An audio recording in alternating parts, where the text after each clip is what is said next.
Hi, and welcome back. This is Spectre P, and we are Spectre AI.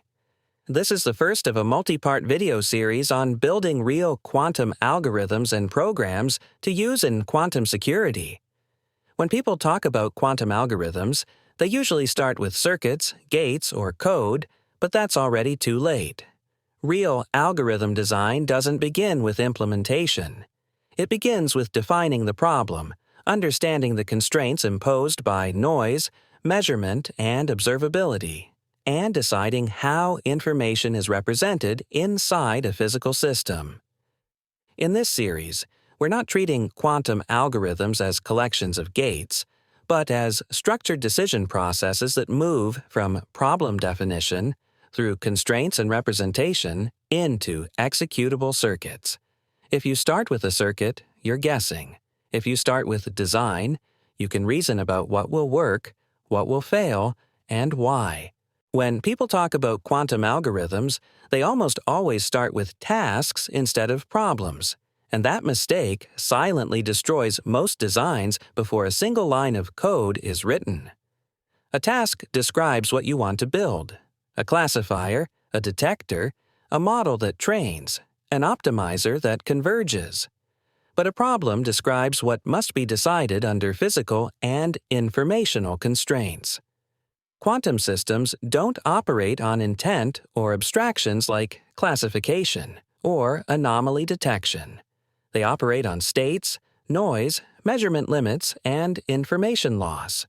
If you begin with a task, you immediately bias yourself toward circuits, libraries, and parameter tuning. You start asking which gates to use, which backend to run on, or which optimizer converges faster. But none of those questions are meaningful until the problem is defined. A real problem statement asks, what information exists? How is it encoded? What information is lost through decoherence? And what decision must be made given limited measurements? In other words, the problem lives above the circuit. The circuit is just one possible implementation of a solution to that problem. This distinction matters even more in quantum systems than in classical ones, because physical constraints dominate performance.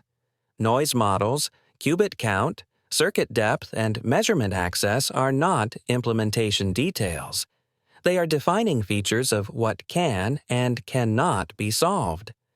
Algorithms solve problems. Code solves tasks. If you reverse that order, you end up with circuits that run, but don't reason. In this series, we will always define the problem first, because once the problem is correct, the circuit often becomes obvious. If the problem is wrong, no amount of optimization will save the algorithm. When designing quantum algorithms, constraints are not secondary considerations. They are the algorithm. In classical systems, constraints often affect performance. In quantum systems, constraints determine whether a problem is even solvable. The first constraint is the qubit budget. The number of qubits directly limits the size of the state space you can represent and the complexity of the correlations you can encode. If your problem requires structure that exceeds the available Hilbert space, no circuit optimization will save it. The second constraint is circuit depth. Every additional layer of gates increases exposure to noise, decoherence, and error accumulation. In practice, circuit depth defines a hard ceiling on how much computation can survive long enough to be measured. Many quantum algorithms fail, not because they are theoretically incorrect, but because they exceed this noise ceiling before producing meaningful output. Next is the noise model itself. Noise is not uniform, and it is not abstract. Different hardware introduces different dominant error modes: phase noise, amplitude damping, crosstalk, and measurement error. And those modes determine which operations are reliable and which are pathological. Designing an algorithm without an explicit noise model is equivalent to designing a control system without knowing how the system fails. Measurement access is another irreversible constraint. Measurement collapses quantum state and destroys information. How often you can measure, what basis you can measure in, and whether intermediate measurements are allowed fundamentally shape the algorithm. Once information is measured, it cannot be recovered. Finally, adversarial assumptions matter. What can be observed, perturbed, or spoofed changes the threat model and the validity of any result.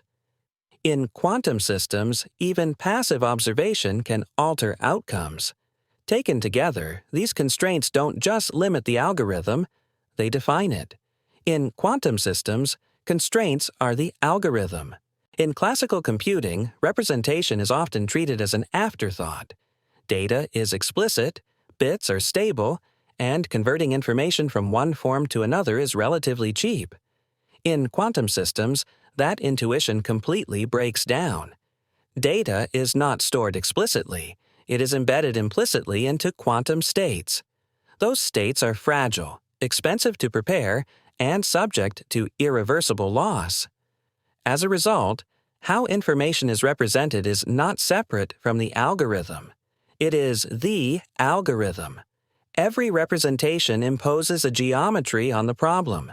Amplitude encoding compresses information exponentially, but at the cost of complex state preparation and extreme sensitivity to noise. Angle or rotation encoding is simpler and more hardware-friendly, but it scales linearly and embeds strong assumptions into the geometry of the state space. Basis encoding is discrete and interpretable, but it sacrifices expressive power. None of these choices are neutral. Each one decides what information survives, what structure is preserved, and what correlations are destroyed before computation even begins. This is why many quantum machine learning algorithms fail silently. If the representation collapses class separability, no circuit can recover it. If the encoding leaks problem structure directly into measurement outcomes, the algorithm isn't learning. It's just measuring. Cost functions, gradients, and trainability all emerge from the representation, not the optimizer. Phenomena like barren plateaus, vanishing gradients, and false convergence are often consequences of encoding choices, not training strategy. If the representation is wrong, the algorithm never had a chance. Quantum algorithm design therefore begins not with gates or circuits, but with deciding how information enters the system and what must survive long enough to be measured. Everything else is downstream. Here we see the roadmap going from representation to parameterized circuits. Before we go any further, we need to define what parameterization actually means. In this context, a parameterized circuit is a quantum circuit, whose gates contain adjustable numerical values, parameters, that can be tuned. These parameters do not represent data themselves. They define a family of possible circuits, or more precisely, a hypothesis space that the algorithm is allowed to search. The moment you choose a parameterization, you are no longer searching all possible quantum states. You are searching only the subset of states your design makes reachable. This is where representation becomes executable. The representation determines how information enters the quantum state, and parameterization determines how that state can be transformed. Together, they define the geometry of the search space.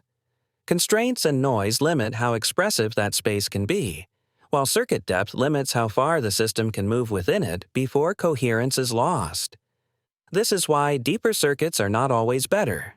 Expressivity increases, but trainability often collapses.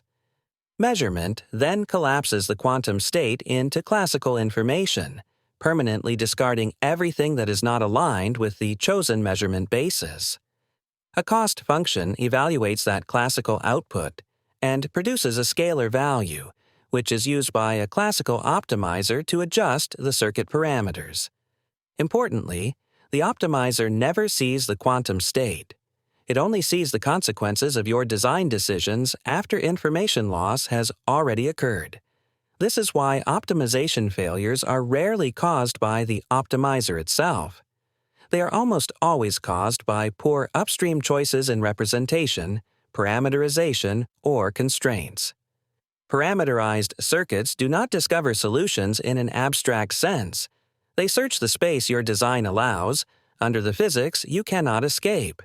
If that space does not contain a useful solution, no amount of training will find one. This is the bridge between theory and implementation. Once you understand this structure, writing code becomes straightforward. If you don't, the code may run, but the algorithm will never reason. When quantum optimization fails in practice, it almost never fails because the optimizer is bad, or because the math is wrong. It fails because the design decisions made upstream have already destroyed the signal the optimizer needs to see. In classical systems, optimization assumes that loss landscapes are observable, smooth enough, and that gradients meaningfully reflect progress toward a solution. In quantum systems, that assumption breaks almost immediately. The optimizer never sees the quantum state itself. It only sees classical values produced after measurement, which is an irreversible information-losing operation. By the time optimization begins, most of the structure of the state has already been collapsed or averaged away. As circuits become deeper or more symmetric, gradients can vanish entirely, producing what are known as barren plateaus, where the loss landscape becomes effectively flat and the optimizer receives no directional information at all. This does not mean the solution does not exist. It means the representation and parameterization have made the solution unreachable through training. Even worse, some circuits appear to converge successfully, but only because measurement noise or limited expressivity masks failure as stability. The loss stops changing, not because the algorithm has learned something meaningful, but because it has settled into a trivial or uninformative region of the search space. In adversarial or security contexts, this is especially dangerous because a system that appears stable may in fact be blind to entire classes of behavior.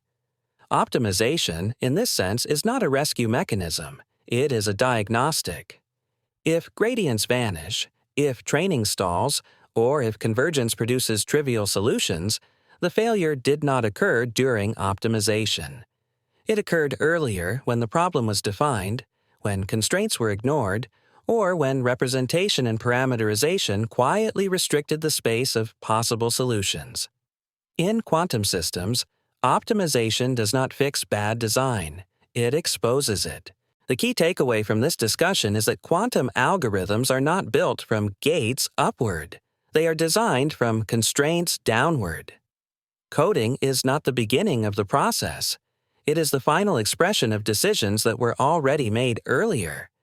Representation determines what information survives, what structure is preserved, and what correlations are even available to be learned. Once representation is fixed, the circuit is no longer a blank canvas. It is a constrained hypothesis space shaped by physics, noise, and measurement. Violating those constraints doesn't degrade performance gradually. It collapses feasibility entirely. Finally, optimization is not a rescue mechanism. If training fails, if gradients vanish, or if convergence produces trivial results, the failure did not occur during optimization. It occurred earlier when the problem was misdefined, when constraints were ignored, or when representation and parameterization quietly restricted the solution space. In quantum systems, success is determined long before code is written, and no amount of tuning can recover an algorithm that was never designed correctly in the first place. Thank you for watching. If you found this useful, please like the video and subscribe to the channel. It really helps us keep building deep, real-world quantum security content. You can visit spectreai.ai to explore over 55 hands-on quantum security labs and learn by doing, not just by theory.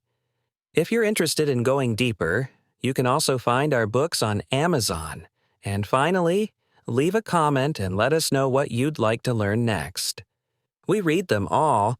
Thanks again, and we'll see you in the next video.